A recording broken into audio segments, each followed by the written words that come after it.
Horror Cult Trash Over, the show that discusses all of the masterpieces and trashterpieces of genre cinema. I'm Gary. And I'm Chris. And we are here today for Nasty November. It's back. It is, yes. It's back. And so far we've got a lineup plan for this month, but we haven't found a really trashy one yet. No? Maybe last year, but this year we're safe. From what? From trash. Are we? Yeah. Well, I probably shouldn't be telling the listeners of Horror Cult They're Trash all a Over there. little trashy though, aren't they? You have to be a little bit trashy to get on the Video Nasties list. Well, this year we thought we would bring, after that professional intro, we thought we would bring along some special guests for the whole of this month. Because we thought, if we have to sit through this shit, then so do other people. But, we've started off on a high. I mean, when I say a high, one of the greatest horror films ever made is quite the high. And also with our guests as well, because joining us for this episode is a local nerd who has a fantastic Instagram profile dedicated entirely to pairing a wide range of great movies with great beers. He's described himself as artass on the streets and grindhouse in the sheets, a term I wish I had thought of before him. It's George from TipsyFlix. Hello. It's good to be here. You are the very first guest to record in our film room. A glorious film room at that. Brag to the listeners. Tell them what it's like. No, it's you know what, we probably would have started recording a hell of a lot earlier if we hadn't just been in here sitting looking at movies and movie posters and paraphernalia all day.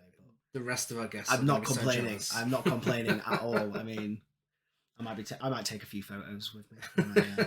Is that allowed? Yeah, go for it. I didn't see no photography. Sneaky behind the scenes look. So what led to the beer and movie pairing idea? Do you remember that thing that happened a couple of years ago? You might have missed it. Lockdown. Never heard of it. So I had to just sit at home. I wasn't working. And I spent a lot of time watching movies and drinking fancy beers. And it became fun for me to start pairing them. The first one I ever did was I watched The Fly. We've all seen The Fly. Nice. And nice. The famous bit where he liquefies a donut so he can eat it. And I thought, wouldn't it be fun to drink a liquid donut beer as he's having to drink his that is liquid some great donut inspiration right there. I mean, obviously the Instagram collectors community has so many great profiles, and it's nice to have a community out there where I speak for myself, where I feel at home, because it's something that obviously I didn't have when I was younger, and I was just a weirdo who collected loads of horror films. And honestly, your profile is one that stood out to me, because I was like, that is such a fantastic idea. Thank you very much. Yeah. No, keep doing what you're doing. There's a great community out there. I think we all know a lot of people through the Instagram film community.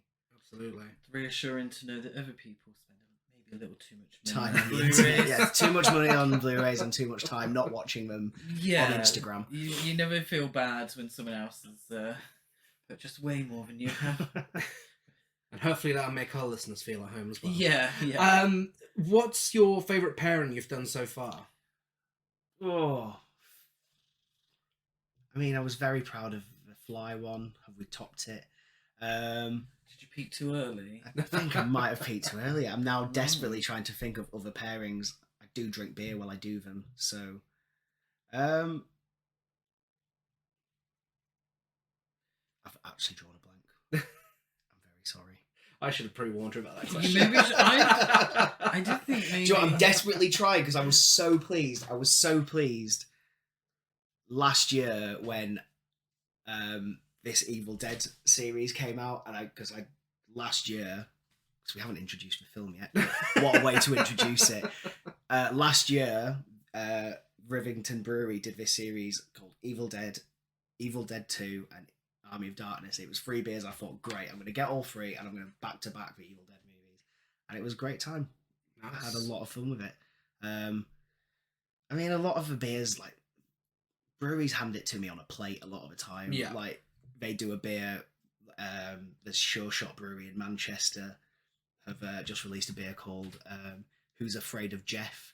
And on the front of it, it's Jeff Goldblum in a fly's eye. And it's like, well, you're making it too easy for me. When a brewery gives me a beer called Oh Hi Mark, there's only one way of really going about it. Yeah. It's things like The Fly, when I find a moment with a donut and I pair a flavour. Mhm. Those are the ones I'm more proud of than the ones that are handed to me. Do you find you watch movies now when you think of flavours to go with the movies? 100%. Yeah. 100%. It's kind of like you see recently, like Terrifier 2 came out. Okay. And I think there's a murder with a lollipop in it. And you go, right, lollipop. Try and find a beer that's flavoured off a lollipop. Nice. So if I gave you a movie, or yeah, Sex and the City 2. Sex and the City 2, what flavour would you say is Sex and the City 2? Sex and the City 2, you're blatantly going for a Cosmo, right? Hey! I mean, there was a series of beers done recently, which were all after cocktails. So there was a margarita one. There was another one I did was White Russian. They did a White Russian beer, so nice. You go with a Big Lebowski. Yeah, Sex and the City, you're going to Cosmo all day, every day, surely. With a slice of racism. Well, for Sex and the City too, yeah. Sex and the City, just a little bit of racism. Do you have... I'm terrible host, putting you on the spot again. Do you have a favourite video nasty?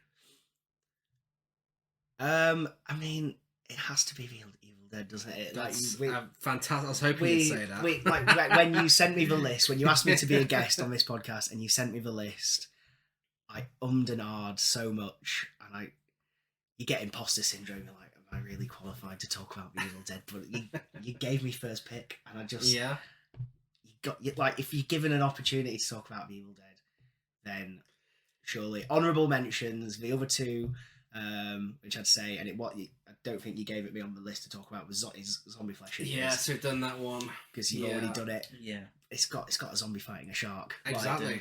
Top tier. And the other one, which you are talking about, was Blood Feast. Those were the two I was kind of considering. I do love Blood Feast. Yeah, when we decided on having guests and we were sending the list out of what we haven't discussed yet, I was like, okay, out of all the guests, someone is going to pick Evil Dead. Someone is. And of course, you were the first person I asked. I snapped it up. Got it straight away. So I do apologise to our later guests who had to, settle on stuff like Dead and Buried. If they're listening, I can only apologise. Dead and Buried. No, Dead and Buried's great. I have. Dead and Buried's have. great. It is a good film. That's a bit harsh, I know. then. It's a joke. Oh. It's what we do on this podcast. Try and be funny. But yeah, we are doing The Evil Dead, released in 1981. And one final question for you, George. What is your history? And I'm going to be asking you too next, Chris, so think about it. Ooh. What is your history with The Evil Dead and the franchise as a whole? I think the first time I saw The Evil Dead, I was far, far too young. I cannot tell you how old I was, but I imagine I'm not the only person who's going to say I was far too young to be watching The Evil Dead. Late at night when my parents weren't home, which is, again, I'm probably not the only person to have that experience, and yeah, it ruined my night. I can't remember when I watched Evil Dead 2. I probably watched them both about the same time. I know my dad had a copy of both of those growing up, so when he was out one night, I put them on. As the franchise as a whole, I came to the third installment a lot later, just because growing up, my dad didn't have a copy of that one. And then obviously there's the remake, which I still to this day say one of the scariest films I've seen in the cinema. As like going to see a new horror film. I think it's a very effective film. Yeah, absolutely. And that one was quite nice because I took my dad to go see it after he found out that I've watched his copies when I was far too young. What was yours, Chris? I remember... He's fucking trashing the place, shit! I remember visiting my auntie and uncle, and they had Evil Dead on VHS, and we took it. With us. You just stole it straight up, put that in your bag. Essentially, and we put it on, and I was scared. I was far too young, far too young to be watching it, and I was scared. But the quality wasn't great either, so I pretended... If only someone banned it from being put on VHS, you wouldn't have had to go through this. Yeah, I pretended that the dub, because the dub was a little off, I pretended that was giving me a headache, so we'd switch it off. I didn't want to watch it, and I forgot about it. you know, we only got to the bit where they were driving at the beginning. Spoiler alert. And then years later, you have to watch this, you have to watch this. I'd going through all the horror films that you have to watch, and I watched it, and I was like, oh shit, that's the film that I was too scared to watch. And yeah, watched that one. Watched Evil Dead 2. Didn't get it. Didn't like it. And then I didn't watch Army of Darkness till I met you. Yeah. But you have the appreciation of Evil Dead 2 now. I was just about to say, yeah. you know you were wrong. Over 10 years later, I do realise I was wrong on Evil Dead 2. I do get it now. Yes. And it's maybe my favourite of the three. But... Yeah, same. I would 100% say it's my favourite. Oh, okay. So that's, okay. So that's I think it's very much like Aliens. It's a very popular opinion that Evil Dead 2 is the best. Oh, okay. Of the films. I will disagree with that and just like to go on mic and say I prefer Alien to Aliens. Just... I mean, that's absolutely both are 5-star films. Switch off. Get him out. Get him out. Yeah, my history with the Evil Dead, honestly, I'm just going to sound like I'm repeating things here, but watched it far too young and scared the life out of me. So my dad had it on DVD, the Anchor Bay release, and it was when I was first getting into horror, and I was desperate to watch it, absolutely desperate to watch it because of its reputation. And, you know, my mum told me I couldn't, and I just wouldn't give up. And it's like, okay, well, it's, you know, on your head be it. If you're going to watch it, it's terrifying. I did, and it was fucking terrifying. And watched it countless times. Watched 2 and 3 nearly straight after. And yeah, and then the reboot, of course, when it was out in cinemas, which I love. The TV series, we watched the first 2 seasons of that, haven't we? Yes, we have. Fantastic. Yeah. We still need to watch the 3rd one. Video game was too difficult, so I sold it. But yeah, no. As a whole, I love the Evil Dead franchise. It's one of those rare series of films where I've gave all 4 5 stars. That doesn't happen often. But that's high accolade. They are just, for me, they're just fantastic horror films, and it's amazing how something like the first film can go from being one of the scariest horror films ever made to the sequel, which is one of the funniest horror. I might even go on record and say it's the funniest horror comedy I've ever seen. Like, it's just perfection. It's really, really fantastic. And of course, it's all created by Sam Raimi. But before we get into that, we couldn't have the guy who runs TipsyFlix on our podcast without having a pairing. So would you like to explain what we have? So I've brought gifts. I was going to say gifts. It's just one. I can only get one. So it's a little brewery. So as I mentioned earlier with Evil Dead, last year Rivington Brewery released a series of beers. And they've redone them this year with different collaborators. So they're all slightly the same styles and slight different same styles but different approaches. So this year's The Evil Dead beer is a raspberry and blackberry oat IPA with Manchester-based Pomona Island. I've not tried it yet, but it's my obvious pairing for this movie. Yeah. So I thought I'd bring it on with us. We can all crack it open, have a taste, say what we think of it, and yeah. Amazing. Should we crack have it the open? first ASMR crack on the go. I've been dying Yeah. to do this. Yeah, ASMR. Yeah. Oh, that's satisfying. Should we? Do you remember carry on down that train? Yeah, Oh, go on. yeah, go Don't on. talk over it, go.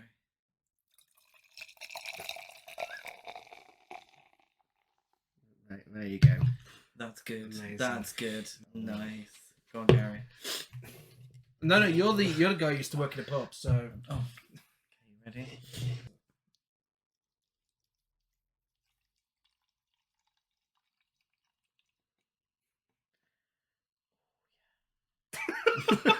Okay, just to confirm, we're still pouring beer. I've been dying to do ASMR. Cheers. Cheers.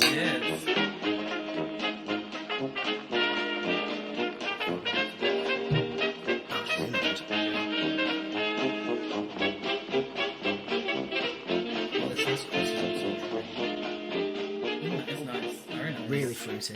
Very fruity. Sometimes like to when I'm watching a film, pick a moment when I crack it open. During Evil Dead, there is a moment where they blend a smoothie. Yeah. And I feel like that would be the moment you crack open. That is true. That is true. It does taste a bit like a smoothie. So it wouldn't be the party down moment. Party down. You've asked me what my favourite quote is. Yes, We'll, yeah, we'll say that for the end of the episode. So written and directed by Sam Raimi, who is of course the horror legend who was responsible for Evil Dead 2, Army of Darkness, the Spider-Man trilogy, A Simple Plan, Drag Me to Hell, Doctor Strange in the Multiverse of Madness, The Gift, Darkman, and more. We binged all his films this year, didn't we? We did actually. Fantastic director. Yeah. There's hardly any duds in there. which favourite? Evil Dead 2. Absolutely. It's tough. It's fucking tough. It often changes between that and Spider-Man 2. Because both are on the same level for me. What's yours? I mean, I'd have to say Evil Dead 2. You have Yeah. to. But I don't know if you mentioned it, Matt. I didn't hear it. The Quick and the Dead. Quick and the Dead Quick was and the very Dead. good. Yeah. The Quick and the Dead Yeah. is excellent. Yeah. And Sharon Stone. I've been known to be in pubs and tell people to watch Quick and the Dead. Oh, he's that guy. Like, just meeting I was people. thinking, oh, here he is, the Quick and the Dead guy. Quick and the again. Dead guys here. Bloody hell. What were the duds? Oz the Great and Powerful. Yeah, I skipped that. Oh, that Fucking was a awful. bit shy. I think that was it. I think that was his only I think bad that was film. the only real dirt. Spider-Man 3's camp. I thought Crime Wave was very good. Very good. Yeah. Which Yeah. one? Crime Wave. Crime Wave. I love Crime Wave. Yeah. Yeah, it's a fantastic film. So the budget was 300. Wow, no one gives a shit what my favourite Sam Raimi And what's your? film is. I used to think it'd be Evil Dead 2. No. What is it? He does. He said he hated It's- Evil Dead 2. It's a simple plan. Is it? No, it's Evil Dead 2. I mean, it could be. A Simple Plan's really good. That is very good. That is very good. Yeah. So budget $350,000, and it made $2.8 million worldwide. This is obviously gone on to be a cultural phenomenon, as we've said. You know, video games, TV series, comic books, action figures. The franchise has blew up as Sam Raimi and Bruce Campbell, and there's a good chance if you're a horror fan, if you're a film fan, you know what Evil Dead is. Yeah. Oh no, absolutely. Yeah. There's no way you can be a horror fan and not know Evil Dead. And of course, you know, Nasty November is, as we mentioned at the start of the episode, entirely dedicated to video nasties. You may recall us talking a bit about it last year, but means we have a guest. Do you have anything to say about video nasties? I mean, we were talking before. I mean, it became a point when, like they would, you say something's a video nasty, and it just makes people want to watch it more. I've seen a handful. I remember when I was a kid, an impressionable teenager, I sought them out because it was like, if you tell me not to watch something, and I'm sure that this was the scene in the 80s. If you get told not to watch something, it only makes you want to watch it more. Absolutely. The whole video nasty phenomena was a bit of a backwards process, really. It's an interesting process, and it's an interesting thing to have seen happen. But I mean, there's a lot of good films out there. Oh, in yeah. it, there's a hell of a lot more bad ones. Yes. Yeah. Yeah. A lot of them I wouldn't have seen if it wasn't for that sticker of it being a video nasty. on it. Absolutely. Yeah. I mean, it's just a case of Tories being Tories, isn't it? With the video nasties, trying to tell adults what they can and can't watch. You know, blaming it on strange behaviour of dogs as well. I was Apparently, going they to watch say the the video scene of nasties. video nasty. It's Yeah. fucking ridiculous, and you know we've gone on about it a lot on the podcast. But a bit of trivia about this, where it stands with the video nasties, The Evil Dead. This is the film that Mary Whitehouse showed in court to support the idea of video nasties. Although the pre-VRA video was the version that the BBFC had cut and passed as an X-rated film. It was removed and re-added to the video nasty list several times, but was never it was never quite sexy enough. Yeah, I get my words mixed up sometimes. Regular listeners, you know me, you know where I am. Successfully prosecuted. It wasn't successfully prosecuted. Okay. Yeah, just in case I wasn't clear enough and everyone forgot. Okay. Yeah, I've had a sip of alcohol on the podcast. I was gonna say, this is going to be a disaster. Say it one more time. I'm good, thanks. Okay. It's quite an exclusive screening, being a member of a jury. Yeah, Free yeah. Can screening you of the imagine? Evil Dead. Yeah. Great day at work that was. Guess what I saw today, guys? Yeah. Imagine that was your call up to jury duty. Obviously, we don't think the video nasty think should have happened at all. I'm sure we could all agree on that. But as it did happen, and as this question is valid, should this have been a video nasty? Oh yeah, Absolutely. yeah. In terms of what the BBFC were looking for at that time, yeah, absolutely, Yeah. absolutely. I personally think it's actually a bit of a comedy. If you look at it, you know, famously, Scream was going to get banned and cut and whatnot, and they said no, look at it as a comedy, and you'll see it completely different. I think The Evil Dead is a comedy. I think it's so ridiculous and kind of stupid, you know, with all due respect, that it's comical. You know, I don't know if other people look at that. You were saying it was scary earlier. It's definitely... Yeah, so are you. No, it's definitely gruesome. I think it's gruesome. I think it's equal parts. There's some moments in it There which are is, pure yeah. horror. Yeah. Bruce Campbell is playing it as a comedy. His performance is Yeah. so over the top. Mhm. But then there's other moments in it which are pure horror, and the effects especially are pure horror. Some of the setups and some of the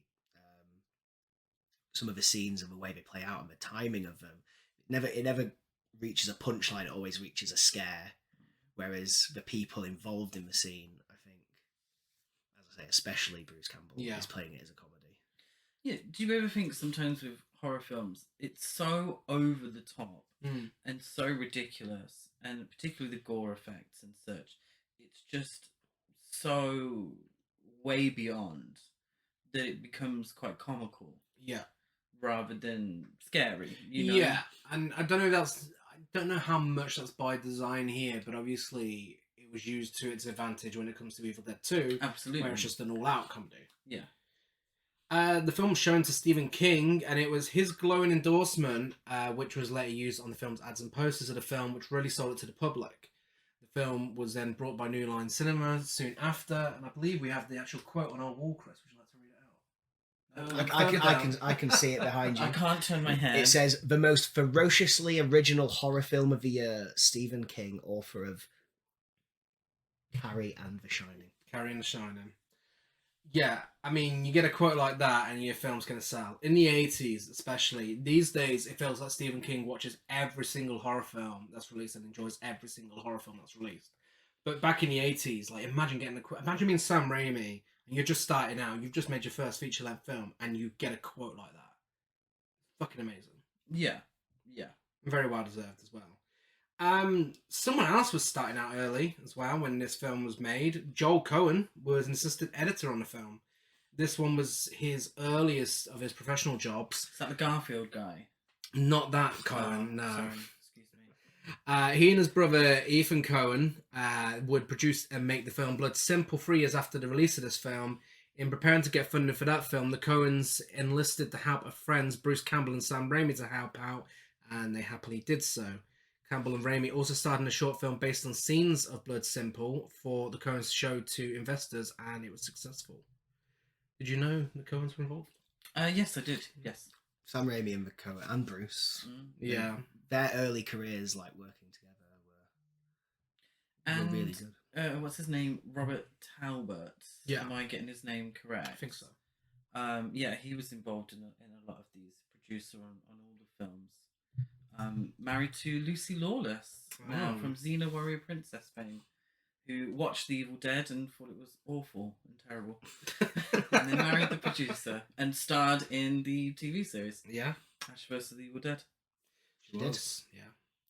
Did she tell him she didn't like it? I'm assuming Yeah, so. that's I'm assuming on the come up. first date he was like, oh, he was a producer on Xena Warrior Princess as well, though. Yeah. So I'm assuming it's one of these slow romance stories. Yeah. So yeah, he must have known. Should we find out who's in the film? Yeah, shall we? Yeah. Oh yeah. Yeah, it's your section. Oh, excuse me. Shall I do this ASMR? I mean, If that's really good, if anyone likes ASMR, because I've been thinking of doing a channel on YouTube, and if everybody thought that was really good, please let me know so I can quit this podcast and do my ASMR full time. Thank you. I mean, technically, you're half of the reason people listen, so they're not going to tell you they like it. 75. 25. Bruce Campbell is Ash. Horror icon Bruce Campbell. One of my favourite actors. He's just so charismatic and it's just really enjoyable to watch, no matter what he's in. Yeah, he's got one of those faces that's kind of weird, but charismatic. Yeah. Do you know what I mean? He's very emotive with his face. Yeah. Yeah. Not necessarily the face that's... he's famous for his chin, let's be honest. Mm-hmm. But he has... He's kind of famous for his goofy. chin, but he does a lot of eyebrow work. Yeah. When he separates them after Evil Dead. He put up his family's property in North Michigan as collateral so that Sam Raimi could not only finish the film but also blow it up to 35 mil, which was required for a theatrical release. And Raimi was so grateful for his contribution that he credited him as co-producer. He just seems like such a nice guy. He does. He does come across as really, like I said, really charismatic. Has he been in every Sam Raimi film? I think almost every single one. I think there's like one. I don't think he's in The Quick and the Dead. I feel like he's in a deleted scene. Yeah, Of so The I Quick know and the he's Dead. on the IMDb for Quick and Dead, Yeah. and I have watched that film countless times, and I've watched it once just looking for him. I cannot see him in it at all. You really are the Quick and the Dead. I really am the Quick and the Dead. What film are you that guy? Ghostwatch. Ghostwatch. You are definitely the Ghostwatch I'm a guy. Ghostwatch guy. Oh my god, you would tell anyone to watch That's Ghostwatch. true. It's You true. gotta watch. Yeah. Quickly becoming the Blackbird guy as well. Told a lot of people to watch that. I can see myself also becoming a Blackbird guy. All three of us could become the Blackbird guy. If you start telling people, Chris. Should we just stop talking about the Evil Dead and start talking about Blackbird? Well, there's a fedora. A cameraman slipped during filming, not Blackbird, for The Evil Dead, smashing his camera into Bruce Campbell's face and knocking out several of the actor's teeth. One of two facts I have about Bruce Campbell getting injured. I might even have more, actually. He went through a rough time making this film. But unlike a lot of the other ones we've discussed, where we've been like, oh my god, why the fuck are people going through this for a film? Like The Exorcist, The Shining, etc., etc. We like bringing it up. Paul Verhoeven's exploding nose on Basic Have you heard Instinct. about Paul Verhoeven's exploding nose? This is the first I'm hearing of Paul Verhoeven's exploding nose. It was Basic Instinct, and he was arguing with Michael Douglas so much, and he was so angry his nose just started bleeding, but like spewing. And People thought famously on the podcast. Yeah, people thought that he punched Michael Douglas in the nose. Yeah. Because I know this is my blood. And but famously on the podcast we like to bring it up. It might be our favourite an trivia example fact. of taking it too seriously. Sometimes it's, Paul Verhoeven, fantastic director, but if your nose explodes that you get so angry It's time to take a day off. Take a holiday. Maybe look at another career. Oh, you're the Showgirls guy. I'm the Showgirls guy. You're I the will tell Showgirls guy. everybody. But there's so many Showgirls guys. I want something maybe a little more niche, like Quick and the Dead. I mean, watch The Quick and the Dead, and then Yeah. like you can Oh, come what back about to me. like some random Robert Altman film? Yeah. Like Three Women. You're the I'm super- going to tell everyone you're the Supergirl they have guy. to watch Three Women. Not the Supergirl guy, no? I might be the Supergirl. You have to watch Supergirl. No, Mummy. No, this is Christmas on the Square. You are the Christmas on the I Square am the guy. Christmas on the Square. You are the Christmas on the Square guy. You have to watch Christmas on the Square. But yeah, so Bruce Campbell, I feel What like film are we talking the about? point I was getting to was the fact that we're normally concerned for people on set, but I kind of feel like Bruce Campbell was fully on board with all of this. I feel like this is entirely, he was fine with that. I feel like he smashed his teeth into the camera. Like, do you know, it's fine. Let's move on. It's a weird one because obviously we sit here and we're like, oh well, it made his career. Evil Dead made, pretty much everyone involved made their careers. At the time, he was probably really thinking, oh my god, I've just lost teeth for this film that may not make anything. I've just put my family's house up. Yeah. This has to make money. Yeah. Apparently, everyone on set was just having the worst time. Wow. The cabin, which was the set, was. Yeah, I do have like- something about the cabin a little Yeah. later on. Yeah, that's true. So we'll circle back to it. But yeah, Bruce Campbell was in Bubba Hotep, Sky High, Xena Warrior Princess, Cars 2, Intruder, My Name is Bruce, Crime Wave, Maniac Cop, Waxwork 2, Lost in Time, Congo, and so many more. What was he selling in the Doctor Strange film from this year? Pizza balls. Pizza balls. Pizza balls. Okay. Yeah. Ellen Sandweiss as Cheryl. She was in Speedbag, Satan's Playground, My Name is Bruce again, Brutal Massacre, a comedy, The Dread, Ash vs. Evil Dead, and more. Cheryl is a queen. She is. She's one of those actresses that did nothing afterwards. Well, I just And listed then this. ran. If you let me finish the sentence.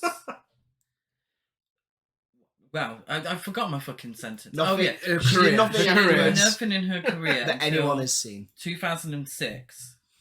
And so all those films that you've just mentioned are after 2006. So she didn't do anything. And then I think some horror director said, oh, you should, get back into horror films. And she, literally did the one film. Barbara from Night of the Living Dead. Yeah. She's very similar. But she did fuck all afterwards. And then randomly, later on, she started starring in these low-budget horror films. So that was actually really interesting. It fact was, that you thanks. interrupted. I apologise for interrupting. Betsy Baker as Linda. She's been in Grey's Anatomy, Shameless, Why Women Kill, Sharp Objects, Secret Agent Dingledorf, and his trusty dog Splat. Nice. That sounds like a masterpiece. Witch's Night, 2084, and more. Yeah, I've seen Grey's Anatomy.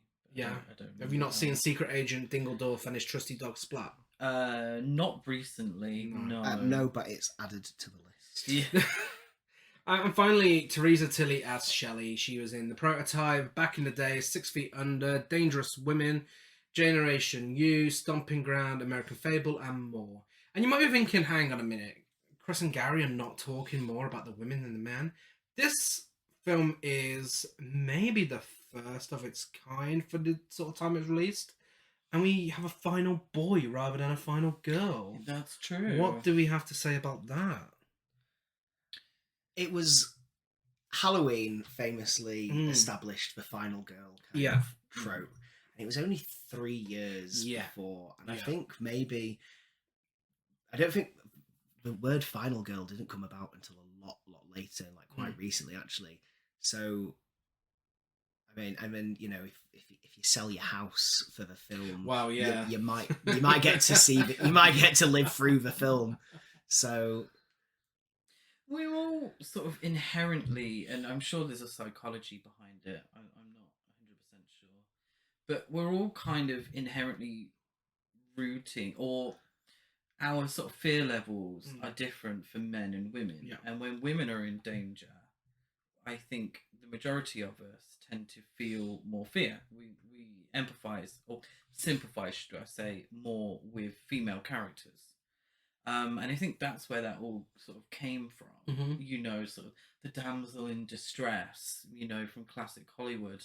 So I think it all sort of stems from there. It's weird to have a final boy, but the final boy has actually killed everyone. Yeah, he kills his sister, his partner, and his best friend. It's like he goes through it. Obviously, there is the demons that have possessed them, but there's no serial killer.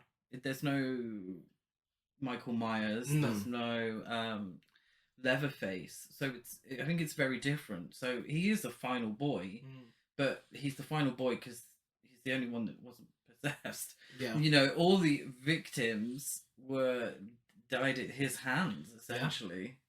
He's also wearing the same colour scheme and similar outfit to Laurie Strode as well, so I think that's a coincidence. Yeah. See, but he's very masculine. It's definitely a male kind of centered role. Yeah. I don't think you could have someone like Cheryl, who seemed to be the final girl at the beginning because she's quite mousy. I don't think she could have chopped up all her friends in the same way that Ash could, because she's a woman and he's a man, and it's 1981. Hopefully that changed, obviously. Yeah. So, let's get into the film. It's time for our feature presentation. I have seen the dark shadows moving in the woods, and I have no doubt that whatever I have resurrected is sure to come calling for me. It was the woods themselves. They're alive! Evil Dead. They got up on the wrong side of the grave. Evil Dead from New Line Cinema. Starts Friday at these theaters. Check your newspaper for times. The opening sequence is iconic, of the camera zooming through the swamp. Yes. First, and up to the car. This was achieved by having Bruce Campbell push Sam Raimi in a dinghy whilst he filmed the shot. And during the other scenes in the woods later on with the characters, the unseen force going towards them, Sam Raimi had to run through the woods with a makeshift rig, jumping over logs and stones, and somehow still achieved it with all the mist in the swamp. I heard they just drilled little screws the camera to a bit of wood and ran around with it. Yeah, I read that too, so I don't know which one to believe, but either way, that's really cool because it's such an effective camera move that it kind of immediately they're in danger. Like the film started in seconds, you don't know who our lead characters are, and immediately you know they're in danger. Yeah. I mean, you know that the film's called. You watch a film called Evil Dead. Evil Dead. But I digress. But yeah, no. There's one thing about this film for its low budget. There is some beautiful shots. Yeah, some really fantastic There's some amazing shots. And it's where you can tell the difference between a film fan really enjoying what they're making. You can see the influences in Sam Raimi's work with The Evil Dead. You know, this is his project. You know, he's been waiting years to make this. This is very passionate about it. Sold shit and all that. You know, there's a lot riding on this. And you can tell that he's influenced by a lot of classic horror. Yeah. And it leads to some really beautiful shots. And the opening one is, you know, incredible. It's, I mean, I don't see many things like that. No. You know, isn't it called the Evil Dead shot now? The one where they're running through the camera, yeah. Like, and what's it called? Is that what it's called? I think there's a more official term for it. Yeah. I call it Evil Dead. Yeah. Sam Raimi can. Sam Raimi can. Just a point. That's a website. That's an interesting one. It's kind of like a point of view of someone or something that's not really there, but very low, very low around. Yeah, and the soundtrack that matches as well is just phenomenal. I love the score to this film. 5 Michigan State University students: Ash Williams, his girlfriend Linda, his sister Cheryl, their friend Scott, and Scotty's girlfriend Shelley. They're going on vacation at an isolated cabin in Tennessee. They're having a sing-along to a song, which I have no idea what it was, whilst something races towards them through the woods, and they nearly crash into a truck with a Lazy Mary sticker on it. Shelley's reaction, I think it was Shelley's reaction, or was it Cheryl's reaction? It's just amazing, where she's just holding her hands up, she's like, ah! It's Shelley, and she was giving me Kate Bush with her heights, with the 2 hands up. It's me, Kathy. Weirdest episode of Cardboard Karaoke I've seen. What is it they're singing? I have no idea. Oh yeah, that could have been any song. That didn't, in my head, that sounded a lot different. If anyone knows the Evil Dead song from the start of the film, let us know on social media. I wish I had you all. Wrong film. Approaching the cabin, the group notices the porch swing move on its own, but suddenly stops as Scott grabs the doorknob. This is an excellent bit for me. Beyond the line of the beyond the frame, I can almost see Sam Raimi or someone holding onto it, and banging it, and because he's there, but it's meant to be some feel thing, but knowing how low budget this was, and as you were saying about Bruce pushing him in a dinghy, all hands were on deck for this. Yeah, it's a fantastic shot. It is a great shot. Yeah, no, I love. I think reminiscent of Texas Chainsaw Massacre. Yes, approaching the unknown, very low angle. House in the middle of nowhere. Yeah, absolutely. Again, this is the details that of an actual horror film fan making a horror film. The bridge beforehand, when they're crossing the bridge to get to the cabin, and there's bits of wood falling in. That's always a moment that sticks out in my mind. Oh yeah. The tire hits a pothole in the bridge. Mm. There's just 3 bits of wood that just fall, and it gives this idea of you're crossing this like chasm into an unknown, to a place you shouldn't be going. But Yeah, I mean, you know, they nearly had a truck crash. They've had a broken bridge. All the signs were there that they probably shouldn't have been going to this place, but they went. And the cabin that's used as film set was also lodging for the 13 crew members, with several people sleeping in the same room. Living conditions were terrible, and the crew frequently argued. The cabin didn't have plumbing, so the actors went days without showering and fell ill frequently in the freezing weather. By the end of production, they were burning furniture to stay warm. Okay. it sounds like a nightmare. Yeah. And like you have the bit that upsets me the most is that they were arguing. And of course they were. Yeah. Of course you were. You haven't showered in 3 days. You're covered in fake blood and other things and everything. It stinks. You're freezing. You're going to get annoyed at the little things. But Yeah. it also gives a sense of such camaraderie on the set that you know must have been there. Everyone was pitching together to get this thing finished. And it shows, I think there was a lot of love to just get it finished in the first place. Like, as you say, like, Bruce selling his house because it's just like, get it done, let's make this as good as we can. Yeah, absolutely. Yeah. Probably not worth getting pneumonia over. Though. Yeah. Hopefully no one got pneumonia. Yeah. Scott, Harrison Ford. Were you getting Harrison Ford the house down boots? Yeah, I think he may have been the budget Harrison Ford. A little bit. Yeah, there was nothing. He hasn't really been in anything else. No. At all. The guy who plays Scott. Cheryl draws a picture of a clock. The clock stops, and she hears a faint demonic voice telling her to join us. Her hand becomes possessed, turns pale, and then she really badly draws a picture of a book with a demonic face on its cover. She's a bit shaken by it, but she doesn't actually mention the incident. You know that meme that's going around of half a horse drawn beautifully, and then the second half looks really bad.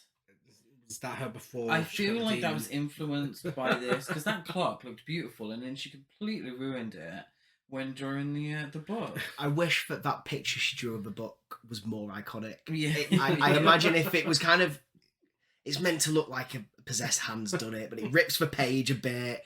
And I wish if it was done a little bit better, you'd see it as a tattoo a lot more. Oh my god! Could you imagine? But it's just it teeters towards a little bit too shit. Yeah. Then Cheryl. Yeah. She's giving me dressed for a Stevie Nicks concert. She is. She's definitely going to a Stevie Nicks concert. She's got a long ass skirt on. Yeah. It's a very sort of 1981 pattern on the skirt. Laurie Strode hair. Yeah. She, I feel, maybe should have been the final girl. You know, if there was going to be one, it would have been that's Cheryl. not coupled up. Yeah. She's, a bit different, although not really. But yeah, I feel like it was going in that. But like you said earlier, the idea of a final girl didn't really exist in 1981. So this is our sort of modern preconceptions. Do you think maybe a part of it as well was they did cast their friends, so they just played everyone to their strengths? Yeah, that's true. Bruce was probably just best at being beaten up. Yeah. Cheryl was good at, like, when she's in the cellar later. I can't imagine anyone else doing that. But then the other guys probably did. Absolutely. One of them. But I feel with the character of Cheryl, she's the mousy one. Yeah. She is the Laurie Strode type, and we are more sympathetic towards those kind of characters. And she does get the worst of the bunch. I know Ash goes through a lot, but he gets through it. Cheryl actually goes through, a really horrible experience, and she's the first one to be possessed. And I feel like it's deliberate that she is, as the quietest, the non-coupled up one, she's the most sympathetic character. That also, jumping ahead massively, it also makes it more believable later when they stop being the Deadites pretending to be the human form again. It makes that hit harder a little bit, I think, as well. Absolutely. So Ash makes a speech over dinner, which is finished by Scott saying "Party down." in, Party down. Iconic line delivery. And then the salad trap door flies open. Yeah, a couple of questions on this one. Did they really bring a blender along with them? Number one. They have Great visual. It is a great visual. But surely the characters didn't know they were making a film. Also, dinner looks like a large bowl of katsu curry sauce with a side salad. What were did you? I what honestly, they were eating? I've watched this film so many times. I've never seen what's It on looked like a Netflix. big bowl of katsu curry sauce, which I love katsu curry sauce, but I wouldn't have it with a salad. Yeah. Katsu and salad, classic. Yeah, yeah. I mean, I've never looked tried- at I've what had we're that. eating. No, have you actually? Yeah. Yeah. Okay, nice. Yeah. Oh, okay. Tesco's still on pre-made. Were you influenced by the Evil Dead? No, Tesco was Tesco. clearly. Oh, Tesco one. Yeah, yeah. But yeah, Shelley, Linda. You do beers. Gary does Tesco Tesco's sauces. Tesco meal deal. Tesco meal Movie deals. pairings. What shall I pair? with Sh- this film? Shelley, Linda, and Cheryl remain upstairs as Ash and Scott investigate the cellar. They find a Hills of Eyes poster, Part of one, anyway. part of one, hanging rocks, a shotgun, an ancient dagger. What Wikipedia calls it, Naturum Demento, which Loosely translated. it's Necronomicon. I'm just gonna refer to it as a Necronomicon for the rest of the episode. It's a Sumerian version of the Egyptian Book of the Dead, and archaeologist Raymond Noby's tape recorder. And they take the items upstairs after, just being bros for a bit in the cellar, playing pranks on each other. Scott shows the knife to Ash, and he's like, "Hey, this looks like your old girlfriend." Yeah, Yes. Scott the Having a Bantosaurus laugh. Rex. They go upstairs and they play the tape, and they resurrect a demonic entity. Cheryl yells for Scott to turn it off. Would anyone like to do an impression? You would like to do. Shut it off! There we go. They should have listened. Like, if you're They in should a... have. With everything that's happened up until this moment, the car crash, the bridge, and the weird knock on the chair against Yeah. the door, you stop at ancient dead languages being played. You go, shall we just play Scrabble, guys? Yeah, definitely. Or strip Monopoly like Yeah. Friday the 13th. So yeah, number one, this is all Scott's fault. Completely. 1,000% Scott's fault. Yeah. And we always knew it would be because of who Scott was as a person. Also, she's yelling. Just switch it off. You can reach. She could reach. It wasn't on the other side of the room. She could have just leant over and go, "Nah, that's not for me, mate." Well, a branch breaks one of the cabin's windows, and Ash gives Scott a telling off for always taking things too far. But Scott thinks Cheryl is nuts and acts like she's a 3-year-old. What I love about this is that Bruce seems annoyed that he's broken the window. Yeah. It's like, you've taken it too far and now a window's smashed. But it's not his fault. I mean, you could argue that it is, but yeah, Scott should have just left well enough alone. Yeah, and then we wouldn't have a franchise. So. Is the Thank you, Scott. Thanks, Yeah. Scott. Is the idea that they rented this place? Got off Airbnb. Yeah, Yeah, Airbnb absolutely. gone wrong. I feel like it's someone's relative. Yeah, I'm pretty sure someone says that it's their uncle's cabin in the woods. But that's also or- said in the reboot. Now, the reboot is also, and I love telling people this fact, it's not actually a remake, it's a loose sequel. Because their plan was they were going to couple up Ash and Mia after the release and then do a team-up film. And obviously Ash is in the post-credit scene. So, I always hope there's actually going to be a connection there between that family's cabin and Mia's family. Oh, okay. As in it's supposed to be the same one. Also, Ash vs. Evil Dead, is when they said it was the family's cabin. You're absolutely right. Yeah. But there was a scene deleted where they picked up the keys on the way there. They get the keys off the... Right, in this one. In this In the- one. yeah, yeah, in they get- this one. yeah. They get it from the top because they must have cut the scene Mm-hmm. where they collected the keys on the way. On the cutting room floor, they've got Yeah. two scenes of the keys being picked. Well, keys being picked up. wasn't there a load of footage cut from this film. This was it going to be like nearly meant- 2 hours long. Yeah, it was meant to be 2 hours long. It was really going to deal with Ash and the emotions behind him having to kill the people he loved. And so they thought, nah, no one wants to watch that. Let's cut all the emotional crap and just have, you know, a Blood balls and to the guts. wall horror Yeah. film. And it works for it. Because I don't think we'd be sat here talking about it if we'd had an emotional breakdown. No. Your Robert Altman Yeah. Evil Dead film.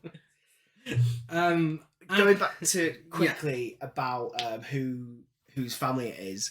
If it is someone's uncle or one of their relatives, Yeah.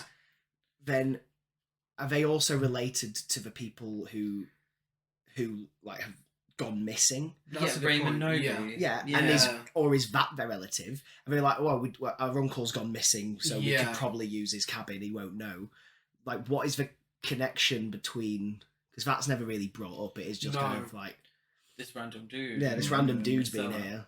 Does the TV series not bring it up? I think the TV series does, but a lot of the TV series kind of follows the Evil Dead 2 plotline, and Evil Dead 2 obviously remakes this film within its first 10 minutes. So I feel like there's a slight different lore there. I kind of find it scarier, the fact that all the stuff is just there. It's just there. There's no explanation behind it. It's like, okay, where is this shit come from? Fate. They're messing, yeah, kind of like with Michael Myers in Halloween. Like, it's Yeah. just there. Fate.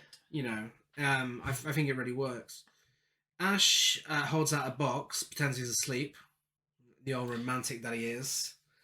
Linda takes the box from him, and it's an ugly necklace. She thinks it's sweet. She's trying to hide her disappointment, clearly. Oh, it's beautiful, Ash. I'll never take it off. In the meantime, she's probably thinking, this is fucking Oh my dreadful. god, it's I'm not going to wear fucking this. naff. It is I love how naff it is. I just so naff.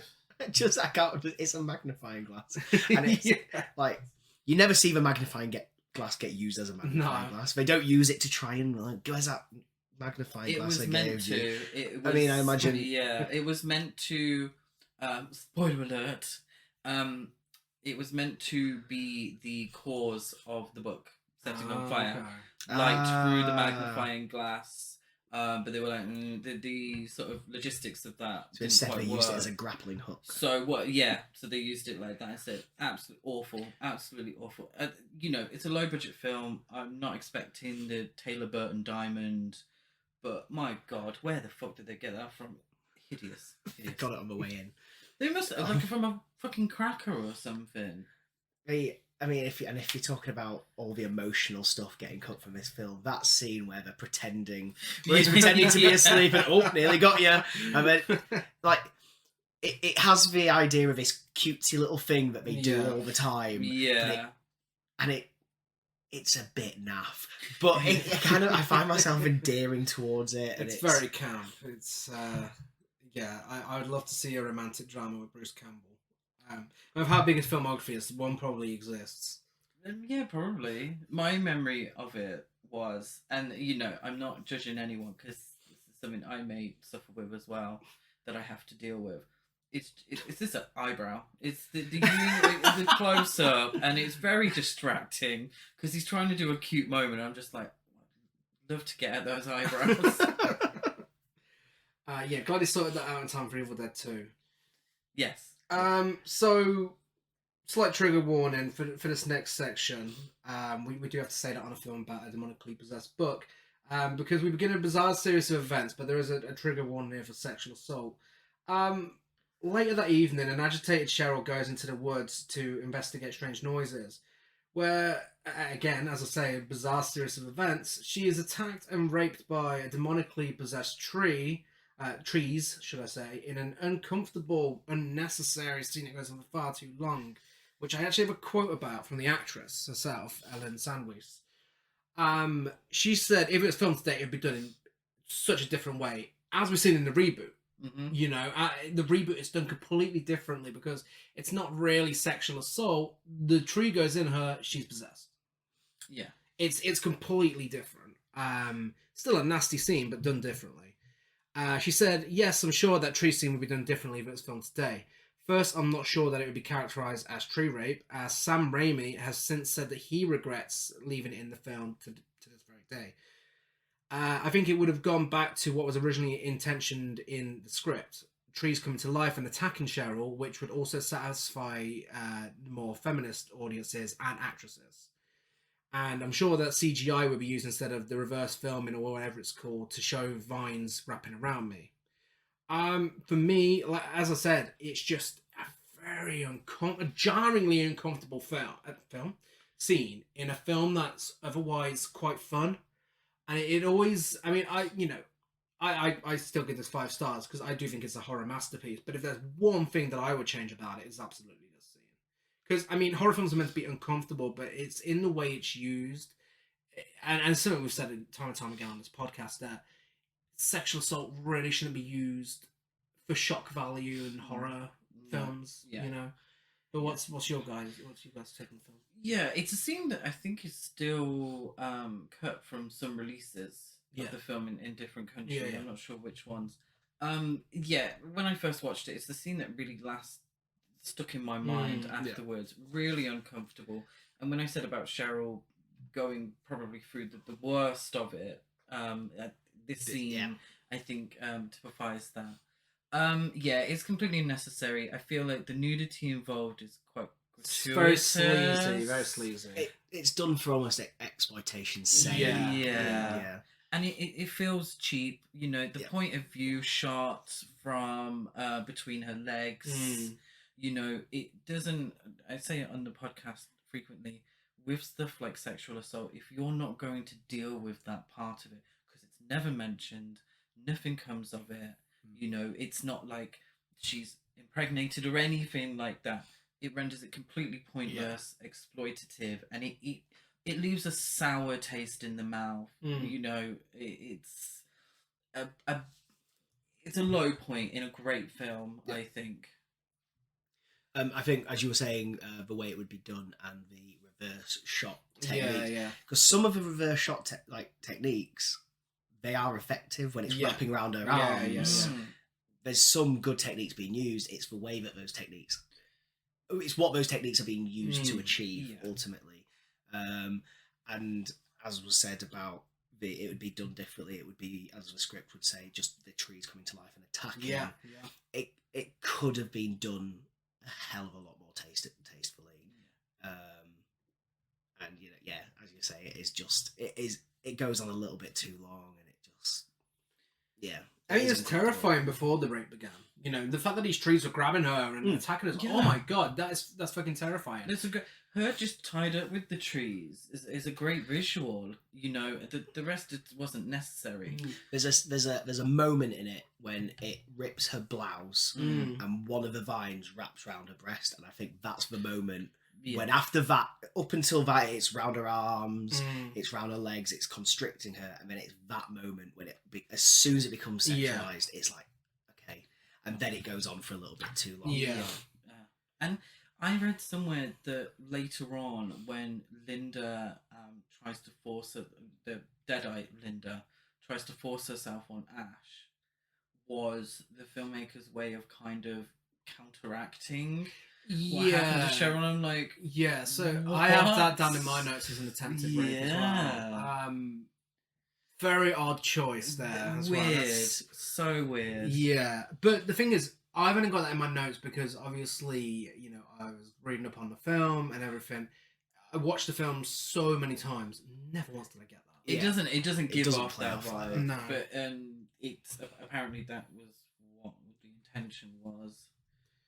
Yeah, when she escapes and returns to the cabin bruised and anguished, Ash agrees to take her back into town, only to discover that the bridge to the cabin has been destroyed. Really atmospheric shots here, some fantastic lighting where you can't see a thing other than them. Yeah, it's giving me Universal horror. The fog, the lighting, the use of shadow and light and dark. I think fantastic. The headlights being the primary source with the mist going through them.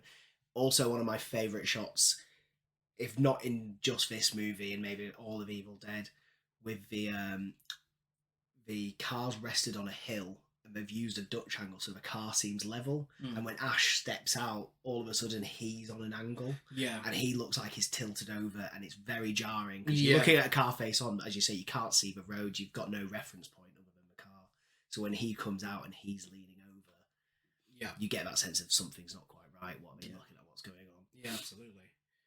Cheryl panics as she realizes that they're now trapped and the demonic entity will not let them leave. So back at the cabin, Ash listens to more of the tape. Hasn't learned his lesson already. Learning that the only way to kill the entity is to dismember a possessed host. Linda and Shelley... He's listening on earphones. He is, isn't yeah. he? So no one else knows this. Other than him. Other than him. Yeah.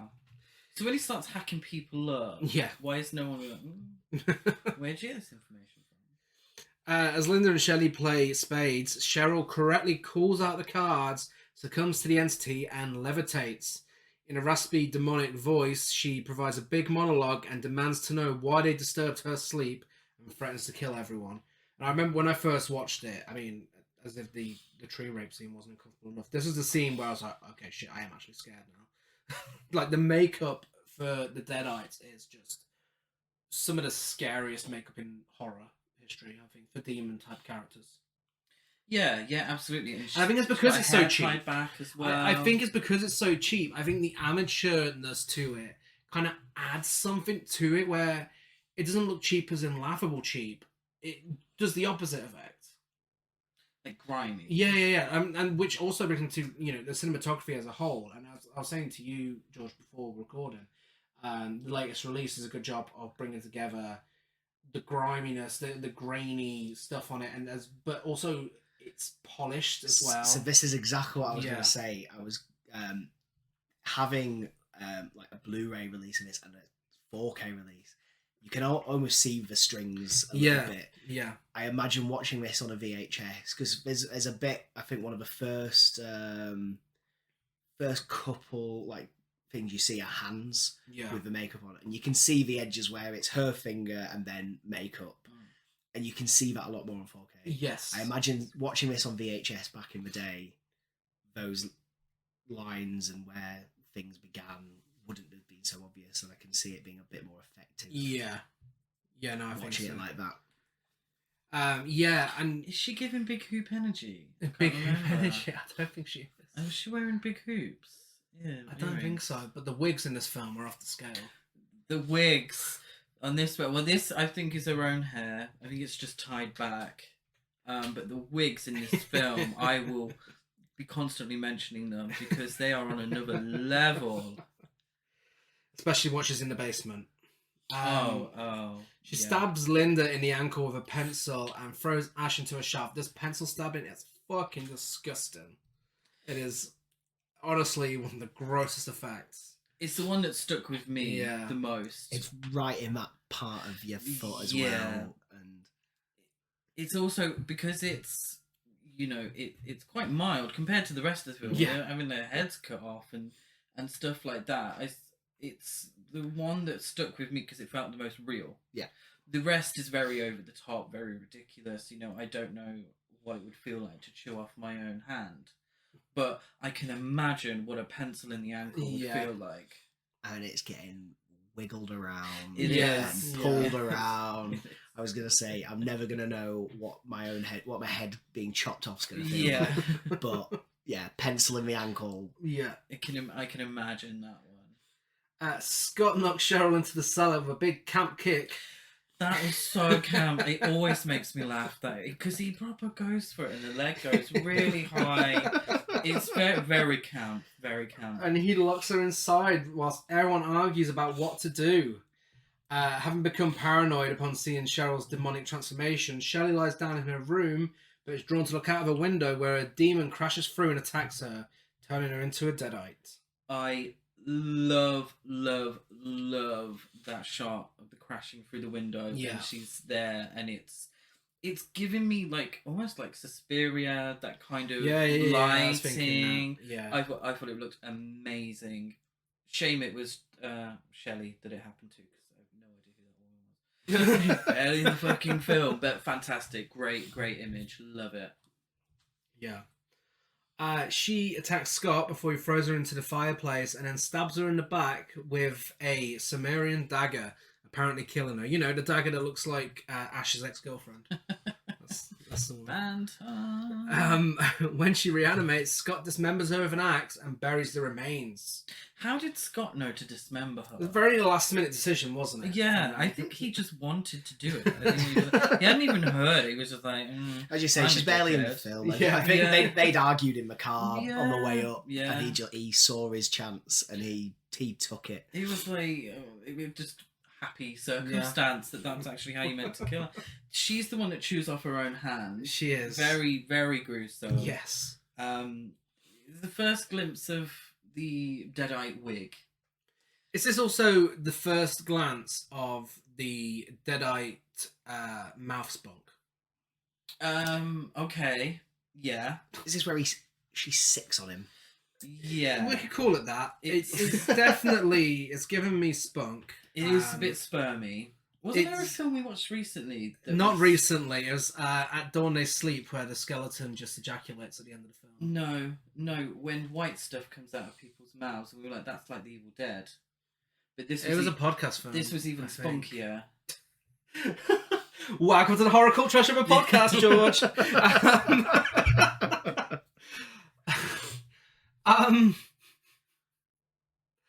Yeah, no, I'll it's remember bugging at me. It's some bugging me. point, I know yeah. what you mean. I know what you mean. Yeah. Um, The consistency of the spunkiness was different. It was a thicker consistency. Hey, we spoke about this on our Vampire Killer Barbies episode. It's our most popular episode of all time. So That was a funky film, yeah. Oh, that's gonna drive me insane. But let's not waste too much time on it. We'll remember. hopefully our listeners will remember and remind us because it's gonna bug me. But it's not Halloween classics, is it? It wasn't gonna be Halloween that. classics. There's no Halloween classics with spunk that I know of. No. Okay. Right. When she reanimates, she gets dismembered with an axe. She does. She does. Shaken by the experience, Scott leaves to find a way back to town. But her dismembered body parts are like twitching on the floor. Yeah. That's funny. Yeah, that's- 100%. that's Like when funny, they're all yeah. twitching him, and he's like, Yeah. "Right, cool. I'm gonna leave now. See you later." Yeah. Like, It's a bit like the Texas Chainsaw Massacre when Toby Hooper was like, no, that was meant to be funny. That was a funny. That was a funny part. Like, why are people not laughing? Okay, yeah. I mean, let's not go to a Texas Chainsaw Massacre. The fact that he thought that was a comedy is a fucking alarm. Yeah. But yeah. So when he returns, Scott returns, mortally wounded from the possessed trees. I put down shaken by the experience, and because he's a grade A prick, he needs to find a way back to town without Ash and the injured Linda. Yeah. If you were going to have a scene where you make up for the last tree rape to have male sexual assault, surely it's when Scott leaves. Well, he comes back after being attacked by the trees. Exactly. Yeah. We've seen, like, if you were going to kind of balance it out a little bit, surely, because you don't see his attack from the trees. No, I suppose No. no. Yeah, it's Yeah, I suppose that would make more if that's what they're going for, and they're saying, well, we're going to even it out and balance Yeah. the scales. That maybe Would should have be been the the bit moment. to do it. Yeah, yeah, yeah. absolutely. Would be in 1981. No, I feel like that probably would have pushed it more into a comedy for people because obviously anal sex is hilarious. So Yeah, I feel like it would have been wrong time. I've been really unprofessional scrolling back through our episodes and I don't know where the Spunk film was. During this scene when he returns, do you know what I'm loving? I'm loving Cheryl just dishing out the readings. The library is open The for library. Cheryl. Cheryl is just like, you're not gonna leave me, are you, Ash?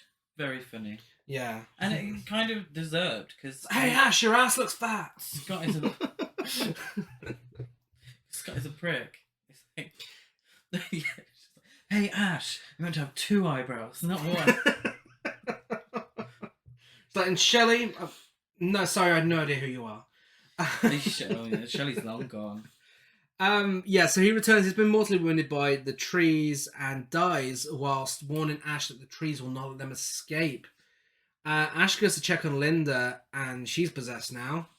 And her and Cheryl start to taunt Ash.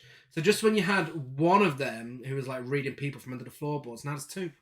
Yeah, well, Cheryl gives another little read, which is, "Kill her if you can, lover boy." I don't know why I make it sound love like- the lover boy line. Yeah. Kill her if you can, lover boy. Chris, why you make her sound like a drag queen? I was going for Jessica Rabbit, but she does not sound like Jessica Rabbit. Yeah, then they pretend they're back to normal. It's like you said, George, it is effective because, I mean, for Ash, it's probably believable because, I mean, he doesn't have a clue what the fuck's going on anyway. So the fact that they could be back to normal is plausible at this point.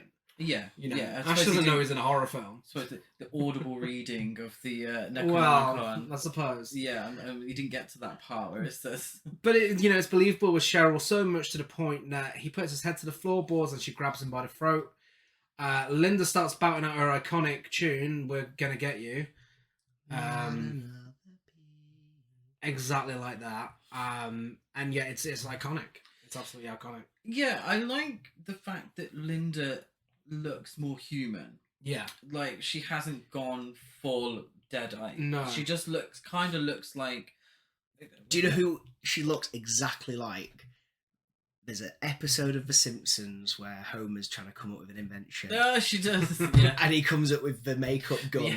and he shoots Marge in the face. And she's got that white makeup, She has. blue eyeshadow, rosy cheeks. Yeah, definitely. She just looks. She's got a bit too much makeup on. Yeah. She's serving a look. She's in her nightgown, but it's I think it's a look. It's a nice one. Yeah. She's still got her hair, She has. thankfully. She hasn't got one of those wigs. She hasn't that's got going around. the Vera Duckworth wig on just yet. That's coming up though. Bless her. Bless her out. Ash drags Linda outside, but after he goes back inside, she comes back and attacks him. But he stabs her with a dagger. He takes her to the shed and attempts to dismember her with a chainsaw, but he can't do it, so he buries her instead. This is a great scene Yeah. when he's clamping her down Mm. and the clamps are making such Yeah. loud metallic sounds. The chainsaw everything. In my head, it looks like he's being filmed by a spotlight because there's just that one light swinging Yes, around. yeah. It's such an atmospheric scene. As I Yeah. was saying about Bruce Campbell's emotive face, Mm. that is really when he shines through and he's dripping with sweat and he's building up to this moment that he can't quite bring himself to do. Yeah. He was a real chainsaw. That Yeah, was very yeah, close yeah, to yeah. Betsy Blair's. You can actually see. So when we get the close up of the necklace, you can actually see she's breathing quite heavy. Yeah. Because that real chainsaw is very close. Did they not take the chain off the chainsaw? That's a thing you can do, right? I don't know. Yeah, I don't think it's something they Oh. did.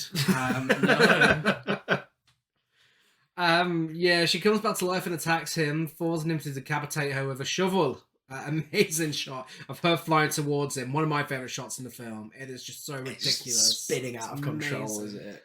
It is, and You can almost hear the slide whistle going. Yeah. and she's finally been cursed by the evil bad wig demon. She has. She made an has, appearance. bless her. Her headless body bleeds on his face, and attempts to sexually assault him, which is really weird. I've never got that from that scene ever. But he escapes and But retreats to the knowing cabin. it beforehand, because I did a little bit of research before watching the film. Incredible. That's professional. I don't use. Yeah, I was going to say we don't usually do that.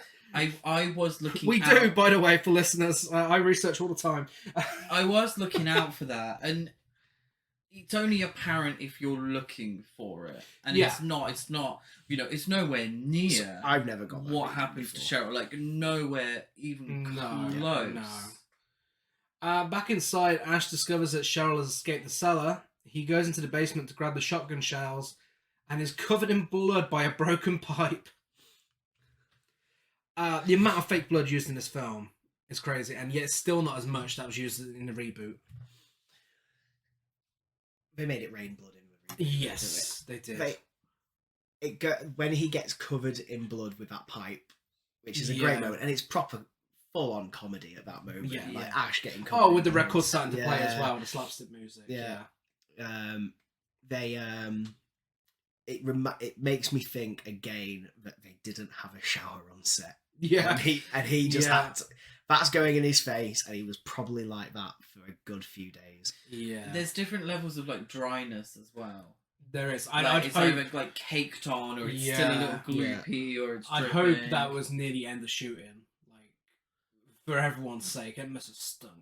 Yeah, and I'm assuming the wardrobe department didn't have loads of spares of clothes or anything No, like that. no. Different scene.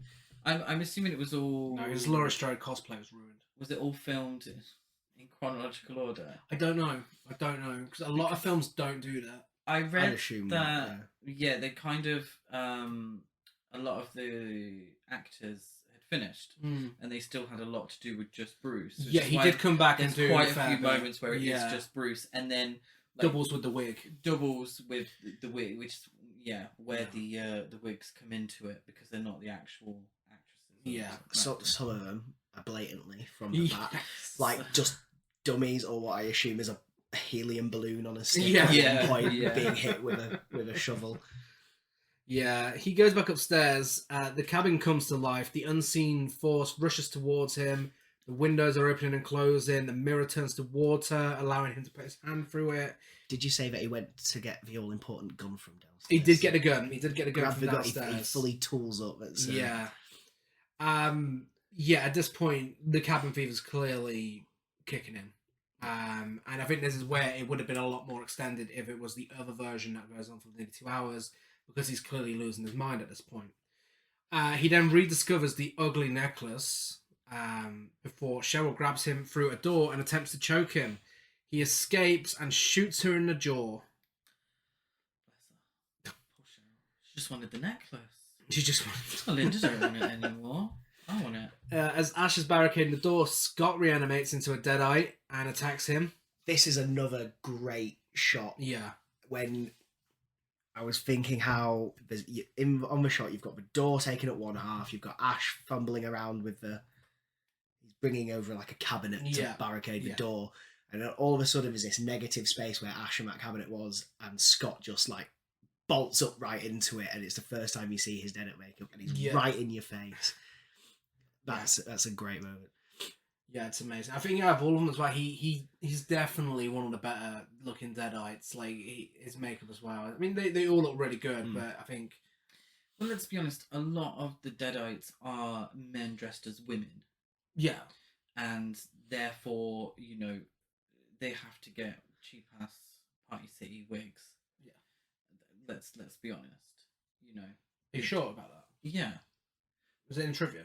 Yeah, like the whole Shemp, like Ted Raimi. Oh yeah. That's men dressed as women. Yeah. It's But not like, drag no, but I mean queen. the other. I'm not talking. It's not Jujubee.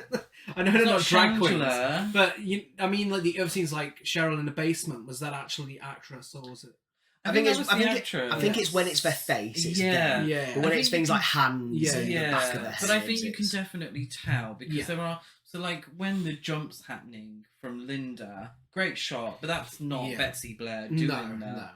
No. I think the scarier imagery for me personally is when you can see the human behind. Yeah. Particularly like Cheryl when she's first possessed, when you can see the actress. I think it's scarier that way. Yeah, I definitely. mean, Cheryl's head pointing through the cellar is Yeah. such an iconic image because it is their face. Yeah. Scott attacks Ash. He knocks the Necronomicon close to the fireplace. Ash gouges Scott's eyes out and pulls a tree branch from Scott's stomach, causing him to bleed out and fall to the ground. Cheryl's back. Some have speculated that tree branch was his cock. And I think they just need to get out a little more. I did read that in the trivia. Wait, no, I thought you were just joking. No, People have actually said that. People thought he ripped his cock off. Stop it. Yeah. No, it's in his hip, is it not? Well, it's a close. Hey, we've all seen The Room. Genitals appear in weird places, apparently. He tries to penetrate a stomach. But, so, I mean, who knows? That's quite the niche reference. Thank you.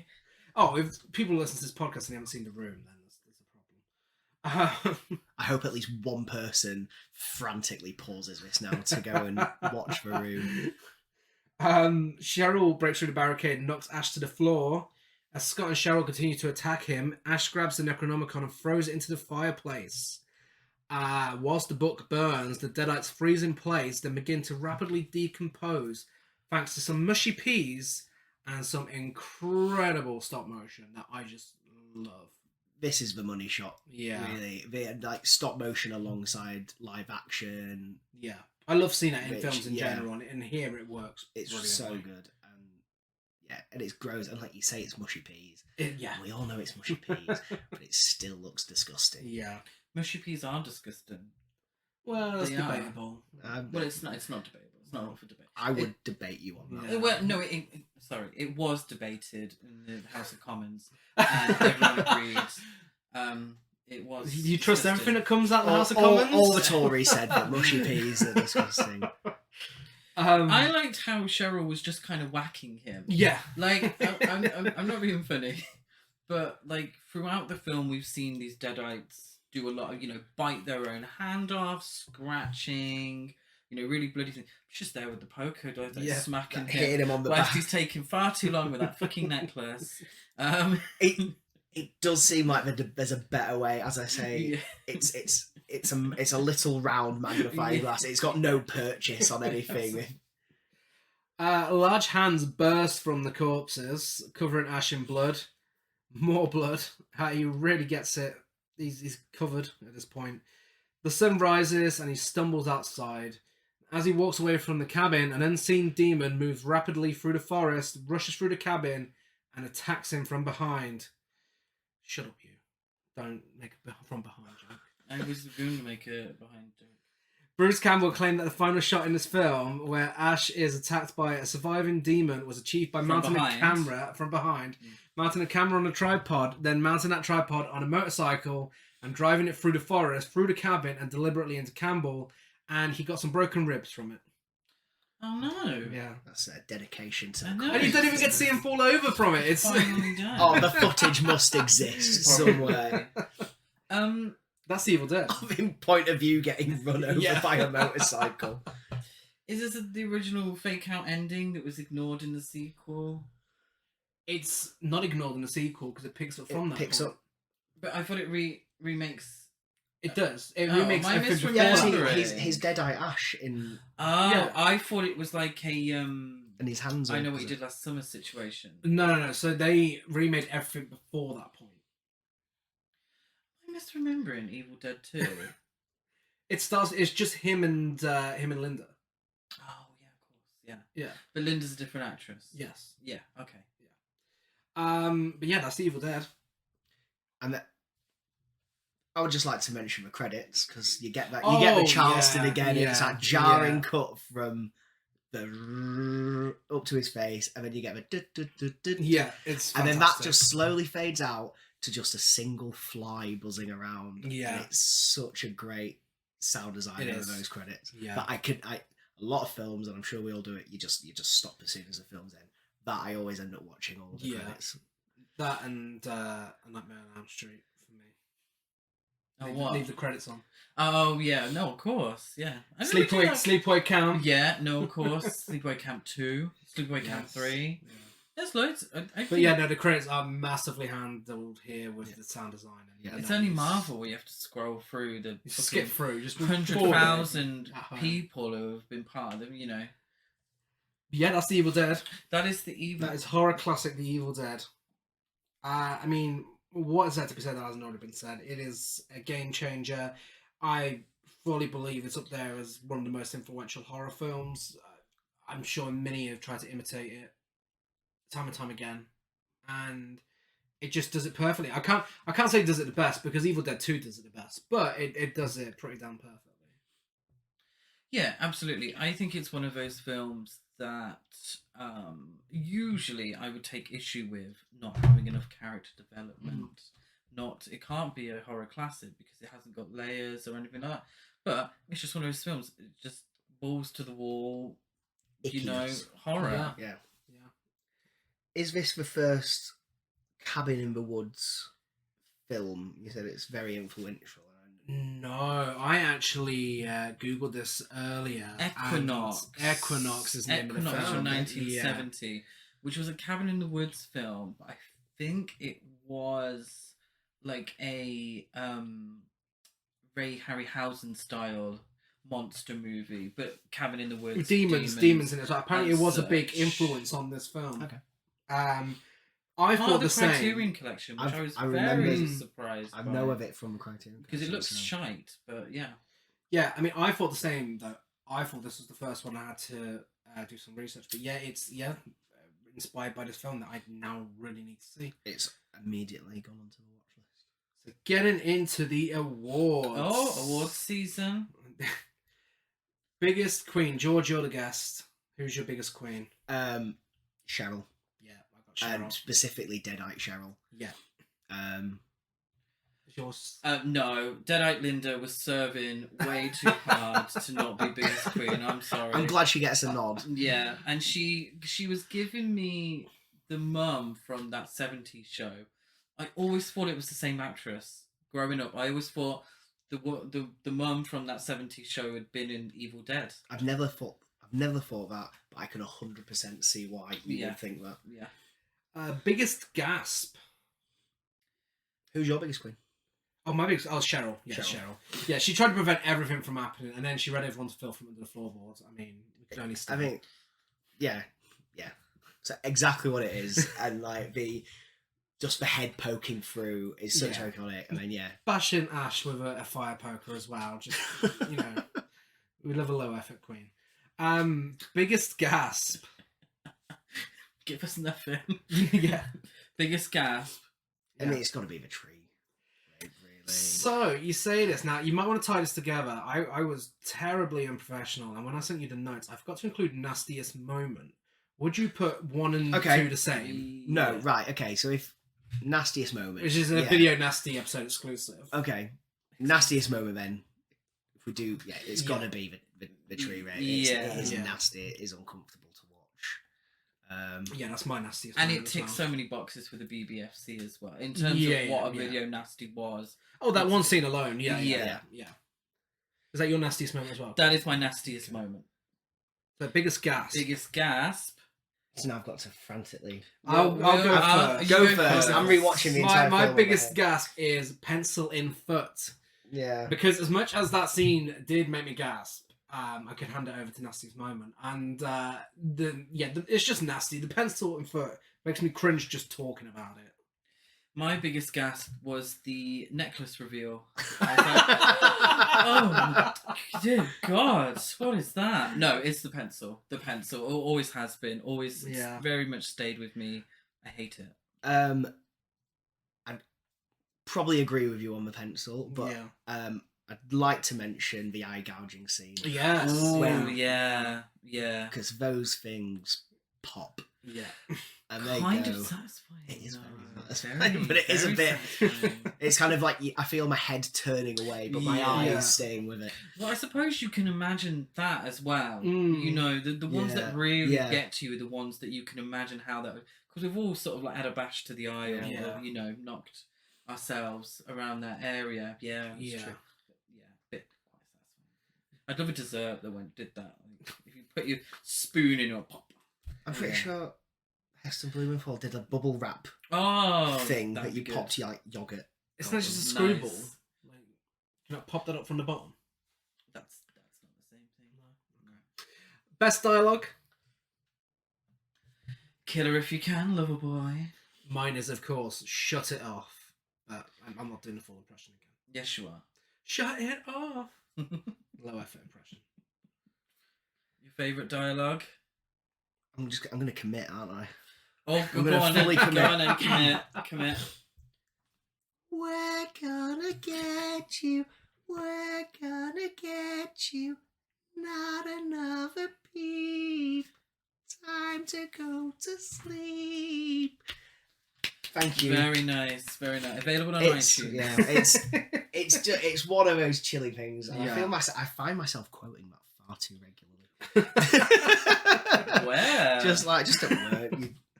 We're gonna get you. And if you don't, but also Party Down. I can't remember what the speech is. What's the speech he makes? Yeah, I wish I'd written it down. Shit during that speech. I went to write it down, and then I was like, I'll Google what he says afterwards, and then I completely forgot. And finally, the award for That's Camp. I have got Cheryl's possessed drawing. Okay, I couldn't choose just one. I've got that kick, the campest kick, and also just the incredible array of wigs. I mean, Raquel Welch would be jealous. They're just wigs. There's a moment just before the kick which I notice more when Ash gets either punched or hit, Yeah. and he gets punched into a cabinet, and he kind of almost does like a full 360 spin into the cabinet, and then carries on spinning through the cabinet, which is what like certifies like Bruce Campbell as this like emotive physical actor. Yeah. Like he doesn't let up even when just getting pushed into a cabinet. Yeah, that is a great moment. And a death drop to Yeah. finish. Split. And kind of finally. I mean, you listen to the podcast, you know. Ratings. I give it 10 gallons of demon mouth spunk out of 10. I gave it 9 Poundland store necklaces out of 10.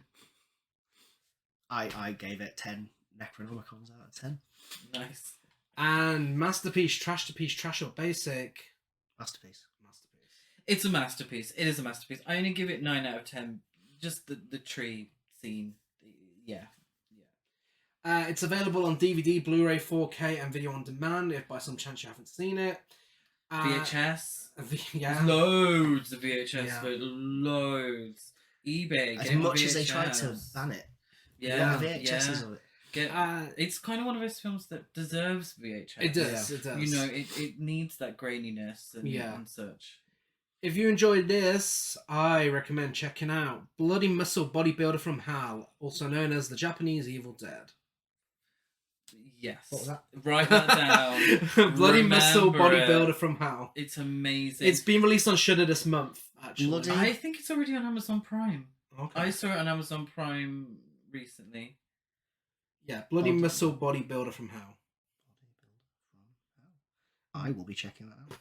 And available on Blu-ray, Visual Vengeance. Yeah. I think that's America though. If you enjoyed Evil Dead, I recommend checking out Demons. If you like Choice. incredibly bloody films with little character development, it's your thing. Watch it in Italian. I also thought of Demons as Yeah. a reference. Also, just another completely like basic one. I really I had a little look around my room to try and find some, but only two. But like, I mean, they're both obvious things, but like Cabin in the Woods, Yeah. Cabin Fever, like Hey, there's some great nods Equinox. to Equinox. there's some great nods to Evil Dead in Cabin in the Woods. If you look really closely, fantastic film. Also, Quick and the Dead. Well, yeah, a film and that Sam apparently Raimi went so. on to do. Apparently so. I Yeah. mean, I was going to ask you to plug your social media, but if you want to carry on plugging the Quick and the Dead, but yes, Oh, also, Christmas on the Square. If Oh, you like Evil yeah. Dead, watch Christmas And on the Ghost Square. Watch, obviously. And Ghost Watch, definitely. But yes, that has been Evil Dead, and we've been Horror Cult Trash Ever. We are on Facebook and Instagram's Horror Cult Trash Ever, Horror Cult Trash on Twitter. Give us a rate, review, and subscribe on iTunes, like a follow on everything else. I'm Deadite Gaz92 on Letterboxd. Gazmo205 on Instagram, GazCruise92 on Twitter. I am inappropriately Chris Barker 823 on Letterboxd and Instagram. It's true, we've all seen the videos. And George. And I'm just on Instagram at Tipsy, TIPSY _Flix FLIX. Amazing.